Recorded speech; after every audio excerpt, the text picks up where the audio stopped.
আসসালামু আলাইকুম বন্ধুরা, কিরম আছেন আপনারা? এই দেখেন চলে আসলো, ছাদ তুলতেছি, বাসায় ছাদ লাগাইছি, বেলকনিতে, বারান্দায়। সত্য হয় যে আমরা একটু আবাদ টাবাদ করি, তে আসলে কি করবো কোন, সব পূরণ করতে পারেন তে মনে করেন যে হচ্ছে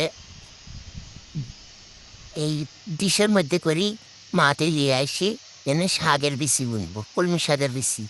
তো আল্লাহ বুনলাম, বোনার পরে এখন দেখি যে সেই সুন্দর হয়েছে। তুমি তো বিশ্বাসই করতে পারেন যে এত সুন্দর স্বাদ ভোগী, জানেন না, এক গাদে স্বাদ হয়েছে। মনে হলো যে ঘোড়াদের লেগে যায় হচ্ছে বেশি আসে দিন। আমি তো তুইই শেষ করতে পারতিস না, এক আড্ডা কামলা লিয়া লাগলো না, শাক তোলার লাগি উঠছে বন্ধুরা।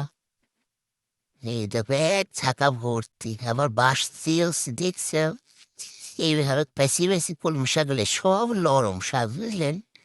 এত সুন্দর স্বাদ, কি কব যে আর, সেই স্বাদ লাগে কলমি শাক। একে শুকনা মরিচ ভাইজি, বেশি করে ঝাল দি, মাখা মাখা করে খাইলে এত যে স্বাদ লাগবে তা কোয়ার মতো লাভ, বুঝছেন?